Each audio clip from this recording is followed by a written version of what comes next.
Here's a part on lecture 3 that involves reaction mechanisms.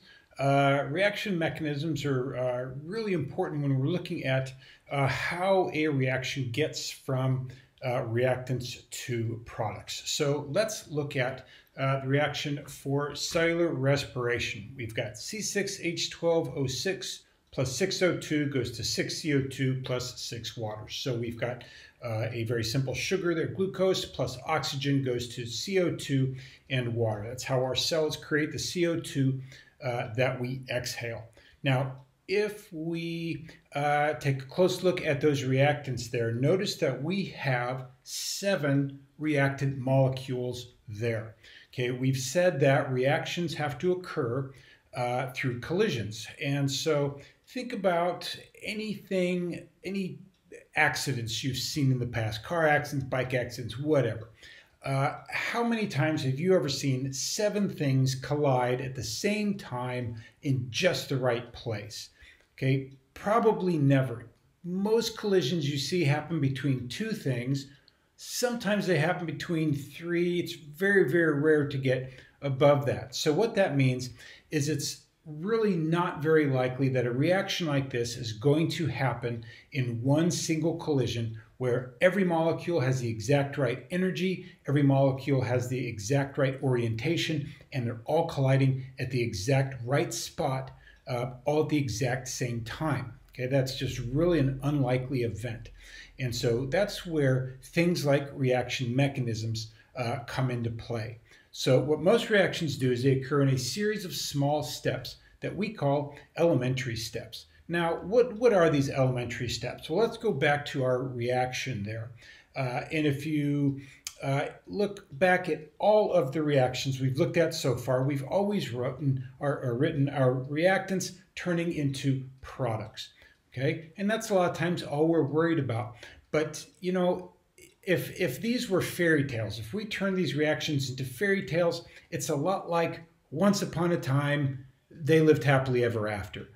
That's all we write when we write a chemical reaction. So what we really want is we want the story in between that. That's what a reaction mechanism really is. It's the story between once upon a time and they lived happily ever after. It's the slaying of the dragon, the rescuing of the king or the queen. It's the killing the ogres or whatever it happens to be. It's all that stuff that you see in a fairy tale. It's what makes the story, and that's what reaction mechanisms do for reactions. Is they tell us how do we get from reactants to products? How do we get from once upon a time to they lived happily ever after? So generally there's lots of small steps that we have. Those elementary steps are all the events that go from reactants to products. Our elementary steps generally involve the collision of 2 molecules because that makes up the vast majority of collisions. Occasionally you're going to have 3 molecules collide. That can certainly happen. I'm sure you've seen a 3-car collision where 3 vehicles tried to occupy the same place in the road at the same time and they collided. It doesn't happen very often, but it does happen.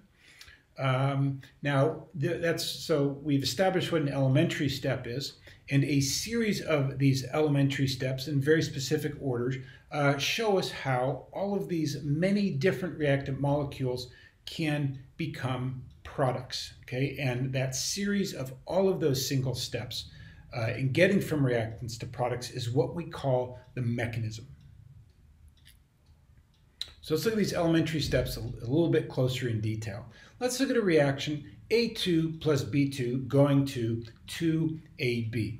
It is certainly possible for that to occur in a single step mechanism. You can easily see where these 2 molecules would collide, and upon collision the AA bond would break, the BB bond would break, and then this A and B atom would combine to form an AB. This A and that A would combine to form the second AB. So that can certainly happen in a single step. So that would be a single step mechanism with only one elementary step, which is the reaction itself. However, there's no reason that it can't occur in 3 steps. Here we see a three-step mechanism where two of the A2 molecules collide and one of those AA bonds break. One of those A atoms comes over here and collides with a B2 and bonds actually to form an AB2 species right there, and then that AB2 species collides with the other A atom that was left over from step 1, and the collision there forms a bond there. These two are already bonded, but this AB bond right here broke and gave us two AB molecules. Now, which one of those is right? I don't know. Nobody really knows. There are some experiments we can do to try to tell us which one of those is right, or maybe we never really know. A lot of times the only thing we can do when we're trying to determine what a mechanism of a reaction is to know when something's wrong. It's very difficult to prove a mechanism correct. However, it is fairly easy to prove one incorrect. So there we have one-step mechanism, multi-step mechanisms. It just really depends on the reaction. Let's take a look at another reaction here. 2 NOs plus an O2 goes to 2 NO2. Okay, so there's our reaction. We know that this reaction occurs. We want to try to find the mechanism. Now, it's possible that this is a single-step reaction. Okay, we have 3 bodies. Okay, we know that happens occasionally. It's not very likely, but it does occur. So that's not usually the first way to go to say, well, 3-step or a single-step mechanism with a 3-body collision is possible, so that's what I'm going to go with. Not a good way to go because it is unlikely. So you want to first start with a series of 2-body collisions to see if that can get you where you need to be. Otherwise, you want to, if experimental data tells you can go with a single step, then you can go there. So let's say that we do the reaction. We're taking out some samples, and we find the species N2O2 during the course of the reaction. So because of that, we know, let me go back.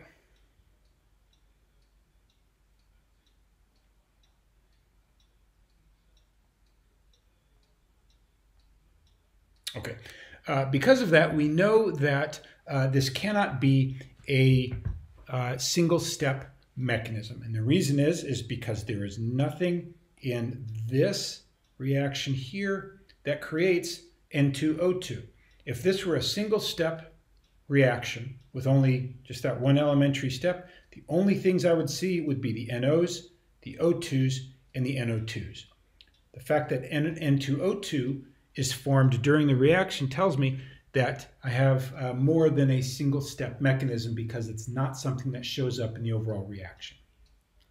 So what we need to do now is to make a guess at what the mechanism is. And that's what these kineticists do who focus on reaction mechanisms, is they have to guess at a mechanism and then they got to check and test and experiment and all that stuff. So we know that N2O2 is formed by the reaction, so we want to create a step that forms that at some point.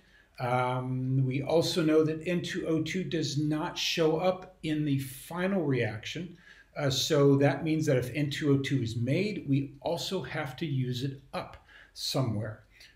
So we're just going to guess at a 2-step mechanism to use what we know up to this point and see if we can make it work. So what we find is that we have N2O2 as a reactant, as a product. In our first one, we've got 2 NOs making N2O2.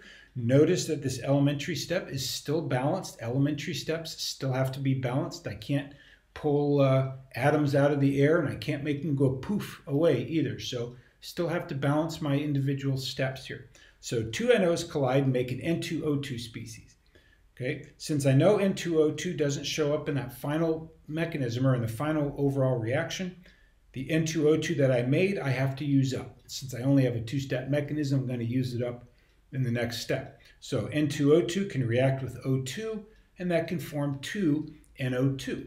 Okay, notice that just like in algebra, if you're adding up two different equations, if you've got something on the left or right and you've got something on the left, you can cancel them out. So here we end up with 2NO plus O2 goes to 2NO2. When you add up the steps of a reaction mechanism, you have to end up at the balanced overall reaction. Otherwise, you've got extra stuff that went in or came out, and you can't do that. So, is this mechanism correct? Well, we know that the elementary steps add up to the overall reaction, so that's good. We see that we make N2O2, so that's good because we found it, and then it disappeared, so that's good too, because it cannot show up in that overall reaction. So for that N2O2 that has a name for something that appears and disappears, we call that a reaction intermediate. Now, at this point, do we know that this reaction mechanism that we've proposed is correct? And the answer is no. The only thing we know is that it's not wrong yet. Okay, that's about how these guys live their lives. They never know if they're right. They just know that they're not wrong yet. Okay, kind of a crappy way to go through life, but it's one they chose. So all that we can say for this mechanism is that it's possible. It's possible. It is a possible mechanism. We would need to do more experimentation to determine if we have other reaction intermediates or if that N2O2 is maybe just a fluke. Okay, so lots of different things can go wrong there. Now, when we create a mechanism, which is not something that you will have to do in class, I can't ask you to make a mechanism. It's very difficult to create a mechanism for a reaction. But you should be able to look at a mechanism and know if it's plausible or come up with an overall reaction if you're given a mechanism. So, when we create a mechanism, two conditions have to be met in order for it to be possible. As we mentioned, the sum of the steps have to match the overall balanced reaction, and the rate law for one of the steps in the mechanism has to match the experimentally determined rate law. Okay, we haven't talked about the rate law and the steps. We're going to do that here in just a moment. Okay, we can write a rate law from an individual step within a mechanism. We cannot write a rate law from an overall balanced reaction, but we can write rate laws for individual elementary steps within a mechanism. So the step that matches, if you have a rate law for an individual step that matches the overall rate law for the overall reaction, that means that that step controls everything in the reaction because it is the slowest step. And we call that the rate determining step. Okay? And the reason that the rate of the reaction is equal to, or the rate law for the overall reaction is equal to the rate law for that step is because the rate is controlled by that one step. And that's because it's slow. So let's look at this idea of reaction intermediates real quick. I threw out that term here about that N2O2. So these are species that appear and disappear during the course of a reaction. They are very complex to deal with. They are high energy species. Generally, they are very unstable because of that high energy. Sometimes there's things you can do to help stabilize them, to try to find them. But because of the high energy and the instability, they're very reactive. Because they're very reactive, they're very short-lived. And because they're short-lived, they have a very low concentration. Things at low concentrations can be difficult to detect. As instrumentation gets better, sometimes we gain the ability to detect reaction intermediates. Yeah, they're a difficult thing to work around. The presence of an intermediate, if you find an intermediate that your mechanism predicts, then that reaction intermediate lends some support to your mechanism. If you find a reaction intermediate that your mechanism did not predict, then your mechanism is not correct and you've proven it wrong. You need to make some adjustments. If you have a mechanism that predicts a reaction intermediate, but you don't find that intermediate, that doesn't really mean anything because it's possible that it's there, but you just didn't detect it. So they're a little bit frustrating at times. They can help support, they can disprove, or they can do nothing at all. The main thing that you need to remember about reaction intermediates, the most important thing, is how they appear in a reaction mechanism. They appear first as a product of a reaction because they have to be made first. And then once they're made, then they can show up as a reactant and get used by a later step. So again, can support or disprove a proposed mechanism. So that's kind of the quick and dirty on reaction mechanisms. There are a lot more details that you might find in your book, but this is the kind of the general summary of reaction mechanisms. If you have any questions on anything that was covered here, please let me know.